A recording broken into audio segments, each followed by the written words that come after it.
Assalamualaikum warahmatullahi wabarakatuh. Halo semuanya, kami dari kelompok 2. Pada video kali ini kami akan membahas bentuk pemerintahan, khususnya perbedaan antara republik dan monarki, Serta bentuk pemerintahan yang dianut oleh Indonesia.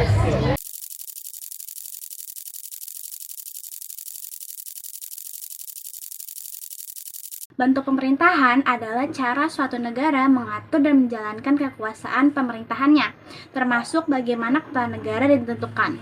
Secara umum, ada beberapa bentuk pemerintahan yang dikenal, salah satunya adalah monarki dan juga republik.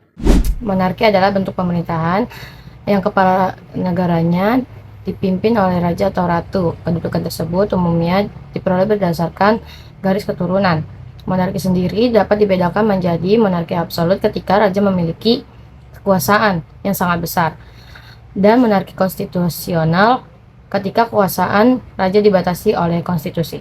Sementara itu, republik adalah bentuk pemerintahan yang kepala negaranya adalah presiden dan kedudukannya tidak berdasarkan dari garis keturunan. Indonesia sendiri menganut bentuk pemerintahan republik. Dalam sistem demokrasi Indonesia, rakyat memiliki peran penting dalam menentukan dan menjalankan kehidupan pemerintahan. Selamat pagi Sensei sebelumnya. Selamat pagi. Terima kasih sudah bersedia menjadi narasumber kami. Nah, di sini saya izin bertanya Sensei. Ya, Apa yang dimaksud dengan bentuk pemerintahan? bentuk pemerintahan adalah sistem yang mengatur segala atau menjadi sebuah pusat dari pusat pemerintahan sebuah negara. Dan yang kedua, apa saja bentuk pemerintahan yang dikenal?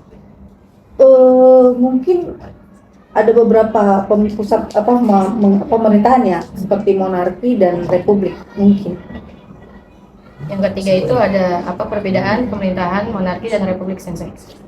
Kalau monarki itu dengan sistem pemerintahannya adalah raja.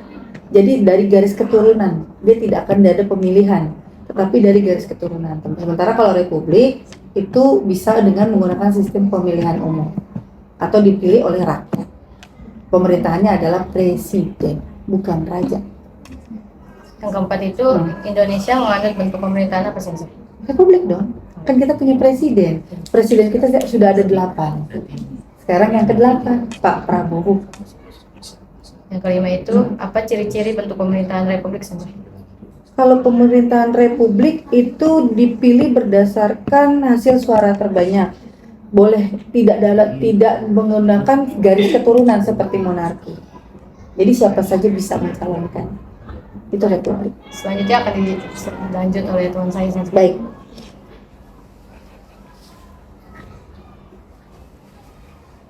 Siang Sensei. Selamat siang.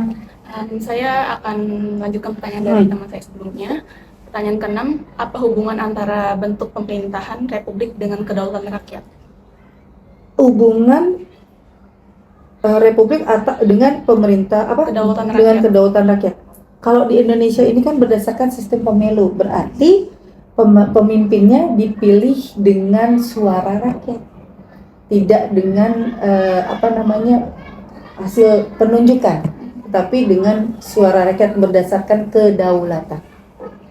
Lalu selanjutnya, bagaimana kedudukan presiden dalam pemerintahan di Indonesia? Presiden adalah seorang kepala negara yang memimpin republik.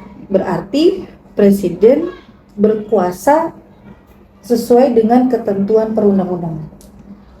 Lalu yang ke-8, mengapa Indonesia memilih bentuk pemerintahan republik? Karena sesuai dengan cita-cita Bapak proklamator kita, yang notabene kebetulan negara kita adalah republik dengan beberapa pulau yang terpencar, meskipun kecil-kecil ya, tapi karena Pak Presiden di sebelumnya ingin membuat satu kesatuan, kedaulatan rakyat, berdasarkan untuk semua balik lagi ke rakyat, makanya kita memilih, karena perbedaan-perbedaan suku, bangsa, dan lainnya, maka Presiden kita memilih untuk menjadi republik.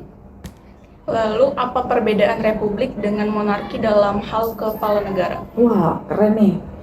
Kalau monarki itu berdasarkan garis keturunan, karena yang diangkat adalah raja atau ratu.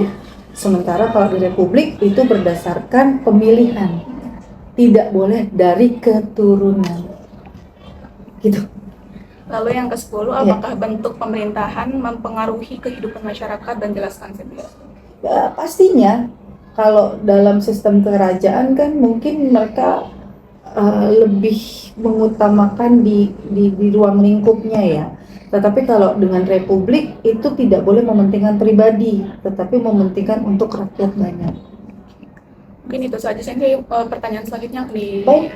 dilanjutkan ke teman saya. Terima kasih. Terima kasih. Siang Sensei. Selamat siang. Tadi kan udah dilanjut sama teman saya. Nanti selanjutnya akan di sama saya selanjutnya. Jadi pertanyaan selanjutnya itu bagaimana masyarakat dapat berpartisipasi dalam pemerintahan berbentuk republik? Masyarakat dapat berpartisipasi dalam pemilihan negara republik itu salah satunya dengan cara adanya pemilu. Iya. Baik, untuk pertanyaan selanjutnya, apa peran generasi muda dalam kehidupan demokrasi di Indonesia?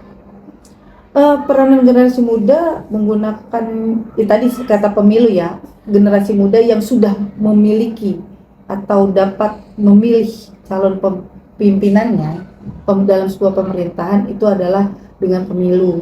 Nah, cara anak muda untuk bergabung ke dalam tanggung jawab ya dengan sistem pemerintahnya itu dengan cara menggunakan hak suaranya, menggunakan hak pilihnya untuk mencari siapa calon presiden berikutnya. Contohnya itu, jadi anak muda itu bisa misalnya memberikan pendapat di dalam satu forum, mungkin organisasi. Jadi itulah andil anak-anak muda.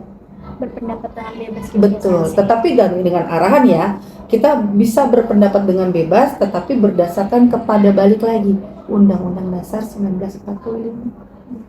Harus ingat itu. Ini kan tadi udah dasar-dasarnya selesai. Jadi saya punya 3 pertanyaan lagi yang mungkin lebih mendalam lagi. Jadi pertanyaan yang pertama, apa contoh negara yang menggunakan bentuk pemerintahan monarki? Yang saya ingat banget nih, karena saya pernah ngajar bahasanya, Jepang. Benar. Karena dia adalah satu pemerintahan dengan sistem monarki yang paling lama. Lalu ada Inggris. Mungkin saya cuma ingetnya itu sih Jepang, Inggris, lalu ada Monaco kalau nggak salah. Dia menggunakan sistem kekerajaan. Yang kedua, apa perbedaan monarki absolut dan monarki konstitusional?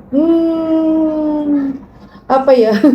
Jujur saya masih bingung dengan posisi itu, tapi monarki absolut mungkin lebih ke arah memberikan kekuasaan sepenuhnya kepada raja atau ratu.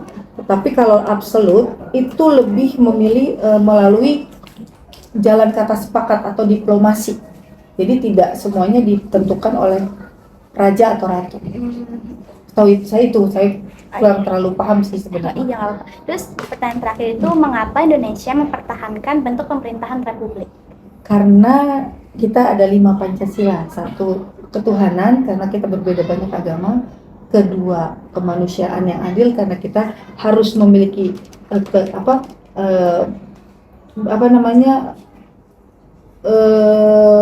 banyak ragam atau budaya. Yang ketiga, berkedaulatan rakyat. Jadi orang-orang di Indonesia itu harus memiliki satu kedaulatan rakyat dengan sistem demokrasi yang berdasarkan kepada Pancasila dan Undang-Undang Dasar. Ya, makanya Indonesia memilih, karena banyaknya wilayah tadi, Indonesia lebih memilih untuk menjadi sebuah negara republik. Iya. Baik, Sensei, pertanyaan dari kami udah selesai. Terima kasih banyak sudah bersedia menjadi narasumber kami. Sama-sama. Mohon maaf kalau ada kata-kata saya yang kurang, mungkin karena saya belum terlalu banyak memahami apa itu sistem monarki dengan republik. Mudah-mudahan membantu kelompok kalian ya. Terima kasih, Sensei. Sama-sama.